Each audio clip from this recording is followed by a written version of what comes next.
Everyone, welcome back to my channel astral dimension. तो आजकल जो एक बहुत ज़्यादा कॉमन टॉपिक है जिसके रिगार्डिंग काफ़ी ज़्यादा कंसल्टेशंस आती हैं, बिज़नेस। आजकल जो एक क्रेज़ है अपना खुद का बिज़नेस करने का, अपना खुद का कोई काम करने का, ये बहुत ज़्यादा पीक पे है। तो अगर हम एस्ट्रोलॉजिकली ये समझ सकें कि बिज़नेस करना, बिज़नेस सक्सेसफुल होना और किस तरीके से हम समझे अपने चार्ट के अकॉर्डिंग कि बिज़नेस किया जा सकता है या नहीं, या कौन से एरिया में हम बिज़नेस का जो आइडिया है उसको लेकर चल सकते हैं, इसे डिस्कस करने के लिए आज का हम जो ये वीडियो है इसे करते हैं। तो सबसे पहले अगर हम एक बहुत कॉमन कॉन्सेप्ट के साथ ये समझने की कोशिश करें कि कैसे एंड कौन बिज़नेस कर सकता है, तो बहुत सिंपल चीज़ है, सिर्फ 3 प्लैनेट्स का स्ट्रॉन्ग होना ज़रूरी है। Saturn, mercury, Rahu. वैसे तो बहुत लोग कह सकते हैं कि बहुत सारे अलग अलग प्लैनेट्स हैं, वो इम्पॉर्टेंट क्यों नहीं है, सिर्फ ये 3 क्यों? तो देखिए, जो मेन प्रोफेशनल लाइफ का एक क्रक्स है जिसको हम समझ सकते हैं, वो थ्रू सैटर्न समझते हैं।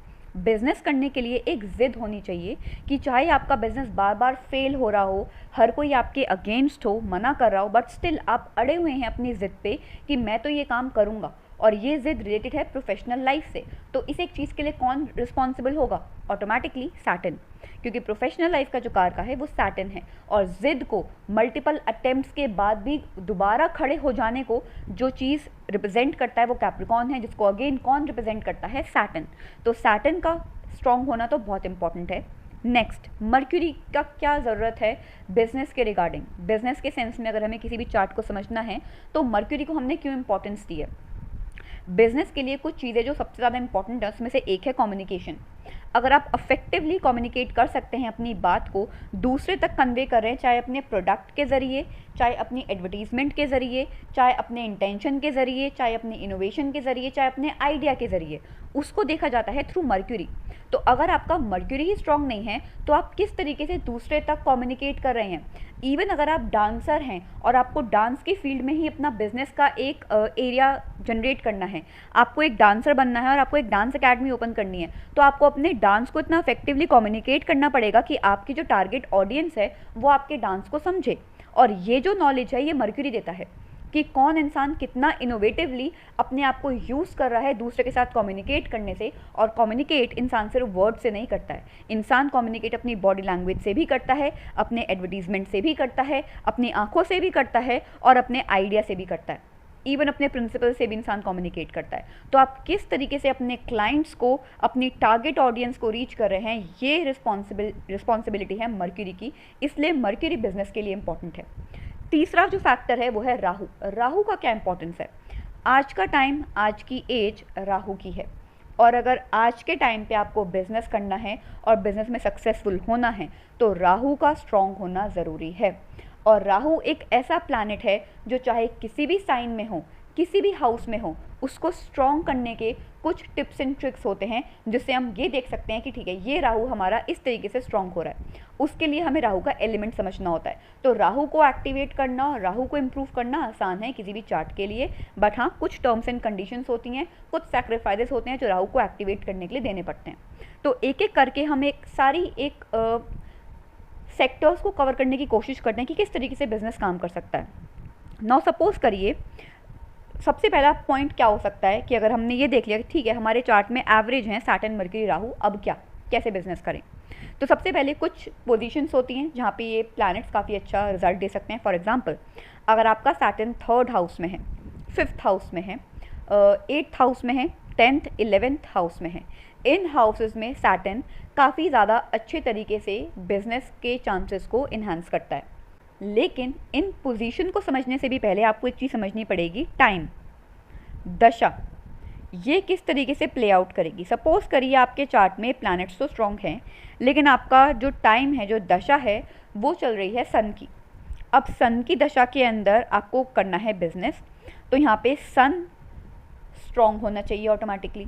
तो अब यहाँ पे 4 प्लैनेट्स आ गए। तो अगर इन 3 के अंदर सैटर्न, मर्क्यूरी, राहु आपके स्ट्रॉन्ग है, टाइम आपका चल रहा है सन का, और सन आपका स्ट्रॉन्ग है, तो ऑटोमेटिकली आपका बिजनेस सक्सेसफुल हो रहा है, आपको इतनी प्रॉब्लम्स नहीं आएंगी। बट सपोज अगर आपका सन वीक है और अब आपको बिजनेस करना है, तो आपको क्या करना पड़ेगा? वीक सन, वैसे तो मैं वीक वर्ड का इस्तेमाल नहीं करना चाहूँगी किसी भी प्लैनेट के लिए, बट स्टिल सपोज आपको लगता है कि नहीं मेरा सन उतना स्ट्रांग नहीं है जितना उसे होना चाहिए बिजनेस के लिए। सपोज करिए आपका सन डेबिलिटेटेड है वीनस के साइन में, और अब आपको करना है बिजनेस, और आपको लगता है कि आपके सैटर्न मर्क्यूरी राहु एवरेज हैं तो आप बिजनेस कर सकते हैं। तो अब क्या, अब आपको एक चीज़ समझनी है कि आपको बिजनेस करना है सर झुका के। मतलब आपका सन ये चाहता है कि अगर आप बिजनेस वर्ल्ड में एंटर कर रहे हैं तो आपको हर एक को ये फील करवाना है कि वो इंसान आपसे सुपीरियर है, और आप उस इंसान को बहुत ज़्यादा अथॉरिटी दे रहे हैं अपने ऊपर। और सर झुका के काम करने का मतलब है आपको किसी और के ऊपर अपनी डोमिनेंस, अपनी अथॉरिटी एक्सर्ट नहीं करनी है। आपको डिप्लोमेटिकली प्ले करना पड़ेगा। क्यों? क्योंकि सन है आपका लीब्रा के साइन में, और ट्रस्ट मी लीब्रा के साइन में सन एक वीक पोजीशन नहीं है। लीब्रा के साइन में सन एक ब्रांड वैल्यू क्रिएट करने वाली पोजीशन है। अगर आप जिस भी फील्ड में हैं, आपने उस फील्ड की एक ब्रांड क्रिएट कर दी कि मेरी जो ब्रांड है वो हमेशा ऑर्गेनिक चीज़ों का इस्तेमाल करती है, तो वो चीज़ मार्केट में प्ले आउट होगी ही होगी। क्योंकि लीब्रा एक लौता ऐसा साइन है जो बिजनेस को कहीं से कहीं पहुंचा सकता है, क्योंकि Libra is all about business. तो अगर आपका सन लीब्रा के साइन में है और अब आपकी जो दशा है वो सन की चल रही है, तो आपको जैसे मैंने आपको कहा सर झुका के काम करना और कनेक्शंस को फॉर्म करना। आपको अपने बिजनेस के अंदर जो भी लोग लगते हैं कि हाँ ये लोग इस एक बिजनेस को कर रहे हैं और सक्सेसफुल हैं, उन सबके साथ कनेक्शन फॉर्म करना पड़ेगा। आपको अपने कंपेटिटर्स के साथ दोस्ती करनी पड़ेगी, आपको अपने एनिमीज़ के साथ दोस्ती करनी पड़ेगी, तब आपका बिजनेस काम करेगा। अब सपोज करिए सैटर्न मर्करी राहु आपके एवरेज हैं चार्ट में, टाइम आपका चल रहा है मार्स का, और आपको लग रहा है नहीं मेरा मार्स अच्छा नहीं है, मेरा मार्स है कैंसर के साइन में, अगेन डेबिलिटेटेड है, तो अब मैं क्या करूं? सबसे पहले जब भी मार्स एंड सैटर्न को हमें अलाइन करना होता है तो हमें अपनी बॉडी को और डिसिप्लिन को जोड़ना पड़ता है। इस बिजनेस को सक्सेसफुल करने के लिए इस एक टाइम के अंदर आपको डिसिप्लिन दिखाना होगा, डिसिप्लिन सिखाना होगा अपनी बॉडी को। अगर आपने कहा है मैं सुबह 5 बजे उठ के ये काम करूँगा, तो चाहे आंधी आए, तूफान आए, चाहे आप बीमार हों, चाहे कुछ भी हो, आपको सुबह 5 बजे उठ के ही वो काम करना पड़ेगा। तो अगर आप बिजनेस की फील्ड में भी हैं, आप अपनी मन के मालिक नहीं हो सकते हैं कि जब मन किया तब काम कर लिया। एक दिन मन किया तो 24 घंटे काम किया, दूसरे दिन मन नहीं किया तो 5 मिनट भी काम नहीं किया। ये आपके लिए काम नहीं करेगा। मार्स एंड सैटर्न को अलाइन करने के लिए बॉडी एंड डिसिप्लिन को अलाइन करना पड़ेगा, तब आपका बिजनेस काम करेगा। तो ये एक बेसिक गाइडलाइन है कि किस तरीके से जो दशा है उसके अकॉर्डिंग आपको अपने आप को ढालना पड़ेगा। दशा अगर मर्क्यूरी की है तो आपको कॉन्स्टेंटली नए नए आइडियाज़ के ऊपर काम करना पड़ेगा और अपनी एनर्जी को अलग अलग जगहों पे लगाना पड़ेगा, क्योंकि सिर्फ एक जगह पे अपनी एनर्जी को लगा के आपका बिजनेस नहीं चलेगा। आपको एक साथ मल्टीटास्किंग करनी पड़ेगी, तब मर्क्यूरी की दशा के अंदर आपका काम चलेगा। अगर आपकी दशा जुपिटर की है तो बिना रिसर्च के आपका काम नहीं चलेगा, क्योंकि जुपिटर जिन साइंस को रिप्रेजेंट करता है वो पाइसिस और सजिटेरियस है। तो जब तक आप रिसर्च नहीं करेंगे कि अगर मैं खाने के बिजनेस में जा रहा हूँ तो मुझे खाने के बिजनेस के बारे में A to Z सब पता होना चाहिए, मुझे जहाँ से नॉलेज मिले इस एक प्रोफेशन के बारे में मुझे जनरेट करनी है, प्रोफेशनल डिग्री भी लगे तो वो भी मैं लेकर आऊँगा, तब आपका बिजनेस आपको सक्सेस देगा। अगर आपका टाइम चल रहा है मून का, तो अपने इमोशंस को कंट्रोल करिए। जब तक आप अपने इमोशंस को कंट्रोल नहीं करेंगे बिजनेस नहीं कर पाएंगे। अगर आप हर एक चीज़ को अपने दिल से लगा के बैठ जाएंगे तो आप बिजनेस नहीं कर पाएंगे। अगर आप हर एक को इंपॉर्टेंस देंगे, हर एक के साथ इमोशनली कनेक्ट हो जाएंगे, तो आप बिजनेस नहीं कर पाएंगे मून की दिशा में। और मून की दिशा के अंदर बिजनेस करने के लिए आपको ये भी देखना पड़ेगा कि आपका मदर का लक आपके साथ है या नहीं, या मदर फिगर। अगर मदर नहीं है तो कोई एक ऐसी लेडी जो मदर की एज की हो, मदर की तरह आपको प्यारी हो, उनके साथ आपका कनेक्शन काफ़ी स्ट्रांग होना चाहिए मून की दिशा में काम करने के लिए। या फिर मून की दिशा में सक्सेसफुल होने के लिए मेडिटेट करिए। मेडिटेशन से जो मेंटल स्ट्रेंथ है वो बढ़ती है, और मून की दिशा में जैसे एक चीज़ की आपको सबसे ज़्यादा ज़रूरत है वो मेंटल स्ट्रेंथ है डिसीजन मेकिंग के लिए, वरना आपके डिसीजन ठीक नहीं बैठेंगे। और जल्दबाजी से बचना पड़ेगा मून के फेज में, क्योंकि मून एक बहुत क्विक चेंजिंग एनर्जी है। जल्दबाजी में लिए हुए डिसीजंस रॉन्ग जाएंगे आपके। अगर आपका ये जो टाइम स्लॉट है वो सैटर्न का है तो बार बार फेल होने के बाद ही बिजनेस सक्सेसफुल होगा, क्योंकि सैटर्न जिन साइंस को रूल करता है वो कैप्रिकॉर्न और एक्वेरियस है। तो एक तो आपको बहुत चेंजेस करने पड़ेंगे अपने काम में, बहुत इनोवेशन ऐड करनी पड़ेगी। जिस तरीके से दूसरे लोग काम कर रहे हैं वैसे ही काम नहीं करना है, कुछ चेंज करिए। जब तक आप एक रेवोल्यूशन नहीं करेंगे तब तक आपका बिजनेस सक्सेसफुल नहीं होगा, और मल्टीपल अटेम्प्ट्स भी करने पड़ेंगे। बार बार ट्रायल एंड एरर के मेथड के बाद जाके बिजनेस सक्सेसफुल होगा। अगर आपका टाइम चल रहा है केतु का, तो आपको कुछ लोगों से डिस्कनेक्ट होके अपना काम करना पड़ेगा, कुछ कनेक्शंस का सैक्रिफाइस करना पड़ेगा, कुछ कनेक्शंस को गिव अप करना पड़ेगा जो आपको पता है कि ये लोग मेरे बिजनेस के लिए ठीक नहीं है। जैसे कि सपोज करिए कुछ लोगों की संगत खराब है, उनके दोस्त उनका पता है कि मेरा टाइम वेस्ट कर रहे हैं, तो जब तक आप उनसे अपना कनेक्शन कट ऑफ नहीं करेंगे तब तक बिजनेस सक्सेसफुल नहीं होगा। या फिर केतु के टाइम के अंदर क्या होता है, इंसान को बिजनेस का एक बहुत अच्छा आइडिया होता है, सब कुछ उसके पास होता है, बट वो जॉब में स्टक होता है। जॉब के अंदर है सिक्योरिटी, जब तक वो जॉब नहीं छोड़ेगा तब तक वो बिजनेस नहीं कर सकता, ये कंडीशन भी है। तो वहाँ पे जॉब को गिव अप करके देन बिजनेस करना पड़ता है। तो केतु के टाइम में बिजनेस करना सबसे ज़्यादा रिस्की है, और मैक्सिमम मैं जो लोगों को एडवाइस देती हूँ वो यही देती हूँ कि केतु के टाइम के बाद या केतु के टाइम से पहले बिजनेस कर लीजिए, क्योंकि केतु के टाइम में जो चीज़ आपको गिव अप करनी पड़ेगी वो बहुत बड़ी होगी। तो कभी कभी लोग रिस्क ले लेते हैं, जैसे कि कुछ टाइम पहले एक चार्ट था जहाँ पे इंसान ने अपनी गवर्नमेंट जॉब को छोड़ दिया था, उसके बाद उन्होंने बिजनेस सेटअप किया और वो बिजनेस काफ़ी सक्सेसफुल था, बट जो रिस्क इन्वॉल्व था गवर्नमेंट जॉब को गिव अप करने का वो काफ़ी बड़ा था। तो सेम तरीके से केतु की दशा के अंदर गिव अप करने के बाद किसी एक चीज़ को देन बिजनेस स्टार्ट करना होता है। राहु के फेस के अंदर मैनिपुलेशन, डार्क टैक्टिक्स सीखनी होती हैं। अब कुछ लोगों को लग सकता है कि ये तो नेगेटिव बात है, ऐसे कैसे आप कह सकते हैं कि डार्क टैक्टिक्स एंड मैनिपुलेशन सीखनी पड़ेगी। तो जो राहु का फेस है उसमें बिजनेस का जो मेन क्रक्स है वो यही है कि आपको जो डार्क साइकोलॉजी है लोगों की उसको समझना होता है।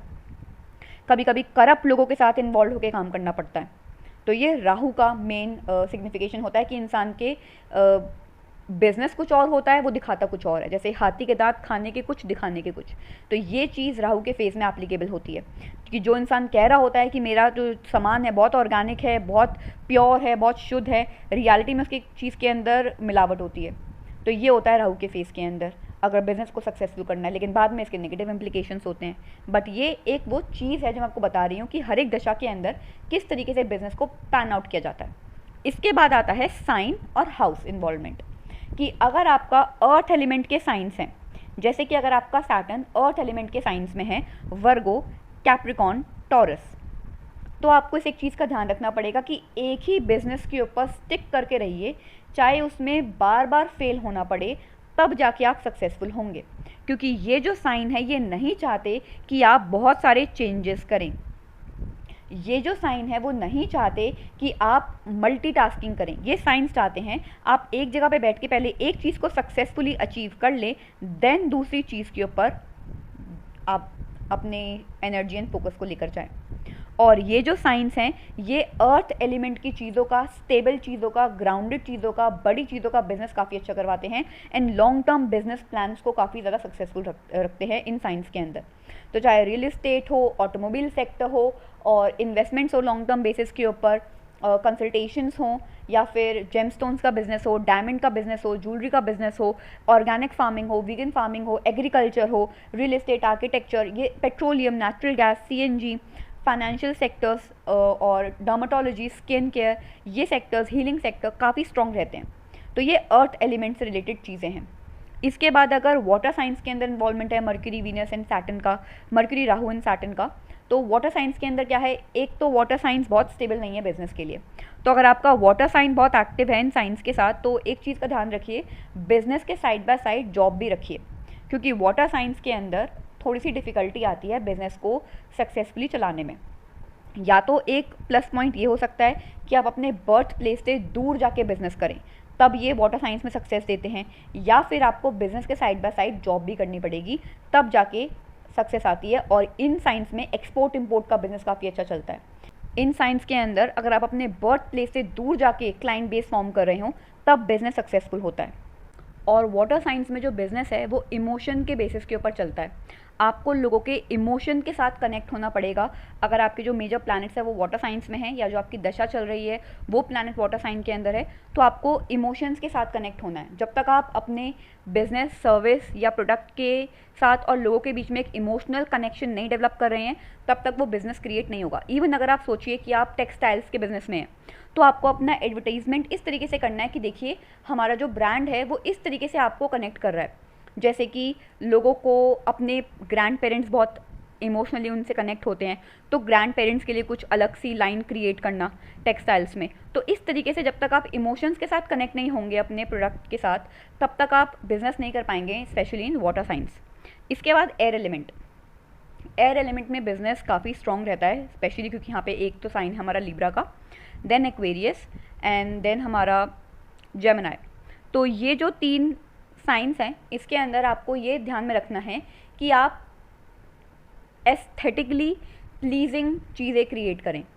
जब तक आप बहुत ब्यूटी का एलिमेंट, लग्जरी का एलिमेंट और बहुत स्ट्रॉन्ग इनोवेशन का एलिमेंट ऐड नहीं कर रहे हैं बिजनेस में, तब तक बिजनेस काम नहीं करेगा। एंड प्लस पॉइंट क्या है, इन साइंस के अंदर अगर आपके मेजर प्लैनेट्स हैं और आपकी जो दशा है वो या तो इस साइंस के अंदर है, तो यहाँ पे बिजनेस काफ़ी हद तक ईजी हो जाता है, क्योंकि इंसान के माइंड में काफ़ी क्रिएटिव आइडियाज़ आते हैं और ये साइंस क्रिएटिव बिजनेस के लिए बहुत अच्छे हैं। तो अगर आप किसी भी क्रिएटिव सेक्टर के अंदर हैं तो बिजनेस करना आपके लिए काफ़ी आसान है। आपका कम्युनिकेशन के ऊपर आप फोकस रखिए और आप किस तरीके से प्रेजेंट कर रहे हैं अपने प्रोडक्ट को, सर्विस को या अपने आप को, इन चीज़ों के ऊपर फोकस रखिए तो आपका बिजनेस नेचुरली सक्सेसफुल हो जाएगा।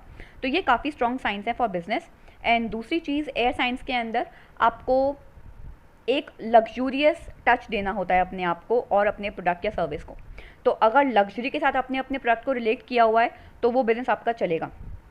और एक चीज़ और होती है यहाँ पे कनेक्शन। यहाँ पे काफ़ी बड़ा जो एक सर्कल है वो आपके साथ जुड़ता है, तो जो फॉलोइंग होती है उसकी वजह से लोग आपसे कनेक्ट होते हैं, आपके बारे में बात फैल जाएगी कि हाँ ये इंसान काफ़ी अच्छी चीज़ दे रहा है, या ये इंसान का काम काफ़ी अच्छा है, या इस इंसान के प्रोडक्ट काफ़ी अच्छे होते हैं। तो धीरे धीरे आपका जो फ़ैन फॉलोइंग है वो बहुत बढ़ती है एयर साइंस में स्पेशली। तो यहाँ पे बिजनेस करना काफ़ी हद तक ईजी हो जाता है, काफ़ी स्ट्रॉन्ग एक साइन है या हाउस हम कह सकते हैं ये है। इसके बाद जो आता है वो फायर है। फायर साइन के अंदर पैशन, ऑफ कोर्स आप जब तक बहुत पैशनेटली खुद नहीं यूज़ कर रहे हैं अपने प्रोडक्ट को या सर्विस को, या अपने सर्विस में आपका खुद पैशन नहीं है, तब तक वो काम नहीं होगा। सपोज करिए आप एस्ट्रोलॉजर हैं और अगर आप खुद बिलीव नहीं करते हैं इन चीज़ों पे, आपको लग रहा है कि नहीं सिर्फ मैं पैसे के लिए ये चीज़ कर रहा हूँ, तो वो चीज़ आपको कभी भी गेन नहीं देगी, वो चीज़ आपके बिजनेस के अंदर कन्वर्ट नहीं होगी, वो चीज़ दूसरों को हेल्प भी नहीं करेगी, क्योंकि जब तक आप खुद पैशन के साथ उस चीज़ के साथ इन्वॉल्व नहीं है तब तक वो चीज़ आगे काम नहीं करेगी। तो फायर साइंस में सक्सेसफुल होने के लिए आपको अपनी एनर्जी को, अपने अग्रेशन को और अपने पैशन को सही जगह यूज़ करना आना चाहिए। एंड ध्यान रखिए, जब भी आपके प्लैनेट्स फायर साइन में हैं, एक साथ आपको अलग अलग चीज़ों के ऊपर अपनी एनर्जी को देना पड़ेगा। उस वक्त आपको ये डिसाइड करना है कौन सी चीज़ आपके लिए प्रायोरिटी पर है, कौन सी चीज़ आपके लिए ज़रूरी है। फॉर एग्जाम्पल, अगर आप फायर साइन के साथ हैं, आपके जो प्लैनेट्स हैं या जो दशा है वो फायर साइंस की है, आपको सपोज करिए घर में अभी कुछ इशू है, साइड बाय साइड आप बिजनेस क्रिएट कर रहे हैं, प्लस रिलेशनशिप में इश्यूज़ हैं। अब आपको लग रहा है कि चलो पहले रिलेशनशिप को इम्प्रूव कर लेता हूँ, देन बिजनेस के फोकस करूँगा। अब आप रिलेशनशिप को इम्प्रूव कर रहे हैं तो साइड बाय साइड आपके जो घर का इशू है वो और मैसिव हो गया। अब इन दोनों इशूज़ में आप स्टक हो गए, अपने बिजनेस को छोड़ दिया। जब तक आप प्रायोरिटाइज नहीं करेंगे कि ठीक है अभी तो मैं बिजनेस पे ही फोकस करूँगा, उसके बाद इन 2 चीज़ों को मेंटेन करूँगा, तब तक बिजनेस नहीं चलेगा। तो यहाँ पे ध्यान रखिए, फायर साइंस के अंदर जानबूझ के आपके जो टेस्ट हैं, जो चैलेंज हैं, वो अलग अलग जगहों पे आपकी एनर्जी को डिवाइड करते हैं और उस वक्त आपको अपनी एनर्जी को कॉन्सेंट्रेट करना होता है एक ही डायरेक्शन पे कि यही काम करूँगा। या फिर कभी कभी क्या होता है, आपके पास सपोज करिए आपने कोई बिजनेस सेटअप किया है, अब आप ही उस बिजनेस का एडवर्टाइजिंग कर रहे हैं, आप ही उस बिजनेस का प्रोडक्शन भी मैनेज कर रहे हैं और आप ही उस बिजनेस को मैन्युफैक्चर करने का काम भी आपका ही है। तो यहाँ पे आपको ये ध्यान में रखना होगा कि कौन सी चीज़ में ज़्यादा इंपॉर्टेंट है। तो आपने चूज़ किया एडवर्टाइजिंग, और एडवर्टाइजिंग को चूज़ करके आपको पता है कि मेरा क्लाइंट बेस बढ़ रहा है, तो ये चीज़ यहाँ पे इस तरीके से वर्क करेगी कि आपको प्रायोरिटाइज करना है कि अभी मुझे अपनी एनर्जी कहाँ लगानी है। तो फायर साइंस के अंदर आपको इस तरीके से मैनेज करना होता है अपनी एनर्जी को, वरना आपकी एनर्जी टोटली या तो 0 पे चली जाएगी या इन्फिनिटी पे, बट इन रॉन्ग डायरेक्शन। तो ये चीज़ें मैनेज करनी होती है। इसके बाद आती हैं हमारी पोजीशंस, बेसिकली कि कौन कौन सी पोजीशंस बिजनेस के लिए काफ़ी स्ट्रॉन्ग है। तो 3rd house, 5th house, 8th house and 10th house, ये अच्छी पोजीशंस हैं फॉर सैटर्न स्पेशली। और सैटर्न हो अगर हमारा एयर साइन के अंदर या अर्थ एलिमेंट में तो बहुत अच्छा है। मर्क्यूरी अर्थ एलिमेंट के अंदर हो या फायर एलिमेंट्स के अंदर हो, एयर एलिमेंट के अंदर हो, तो काफ़ी अच्छा परफॉर्म करता है। और मर्क्यूरी के लिए 6th house, 3rd house, 1st house, 10th house, 11th house, ये काफ़ी अच्छे हाउसेज हैं। इवन 8th हाउस भी मर्क्यूरी काफ़ी अच्छा काम कर सकता है। अगर मर्क्यूरी वीनस के साथ हो तो क्रिएटिविटी को बहुत ज़्यादा मल्टीप्लाई कर देता है, तो ये एक बहुत अच्छी प्लेसमेंट है। मर्क्यूरी सन के साथ हो तो बुध आदित्य योग क्रिएट होता है, ये बहुत अच्छी प्लेसमेंट है for business. Rahu basically 2nd house के अंदर, 5th हाउस के अंदर, 3rd हाउस के अंदर, 9th हाउस के अंदर, 10th हाउस के अंदर, 11th हाउस के अंदर काफ़ी अच्छी पोजीशंस क्रिएट करता है। इन 3 का, सैटर्न, मर्क्यूरी, राहु का, अगर एक दूसरे को ये देख रहे हों इन्हीं हाउसेज में से, तो ये काफ़ी अच्छा योग क्रिएट करता है बिजनेस के लिए। तो ये कुछ बेसिक चीज़ें हैं, बेसिक प्रिंसिपल्स हैं। हर एक डिफरेंट चार्ट के अंदर बिजनेस के कुछ डिफरेंट कॉम्बिनेशंस होते हैं, ऐसा नहीं है कि सिर्फ यही कॉम्बिनेशंस हैं। बट येस, जो बिज़नेस है वो आजकल बहुत ज़्यादा हाई राइज पर है और लोग कंटेंट क्रिएशन के बारे में, ऑनलाइन बिजनेस के बारे में काफ़ी पूछ रहे हैं। ऑनलाइन बिजनेस के लिए स्पेशली मर्क्यूरी एंड राहु का स्ट्रॉन्ग होना बहुत ज़रूरी है। एंड अगेन एक्वेरियस का साइन एक्टिव होना बहुत ज़रूरी है। और कम्युनिकेशन, जिसका मतलब है जेमिनी का साइन स्ट्रॉन्ग होना बहुत ज़रूरी है, जो अगेन मर्क्यूरी ही रूल करता है जैसे। तो ये चीज़ें काफ़ी इंपॉर्टेंट है। बट अगेन जो नेक्स्ट वीडियो में बनाऊंगी वो ऑनलाइन बिजनेस के ऊपर है। तो अभी तो मैंने आपको बिजनेस की एक बेसिक गाइडलाइन दी है। अब जो नेक्स्ट वीडियोज़ आएंगी उसके अंदर हम अलग अलग बिजनेस के बारे में कुछ special positions and special placements की बात करेंगे, जिससे हम और गहराई में उस बिज़नेस को समझ सकें कि किस तरीके से जो नीड्स है बिज़नेस की वो मेट होती हैं, चाहे वो मेंटल नीड हो, क्रिएटिव नीड हो या पैसों की फाइनेंशियल नीड हो। तो इन चीज़ों को देखने के लिए हम ये नेक्स्ट वीडियो करेंगे। तो अगर आपके कुछ क्वेश्चंस हो आप कमेंट्स में लिख सकते हैं। अगर आपको ज़्यादा इन्फॉर्मेशन चाहिए रिगार्डिंग एनीथिंग तो आप इंस्टाग्राम पे भी मेरे चैनल को फॉलो कर सकते हैं। Thank you.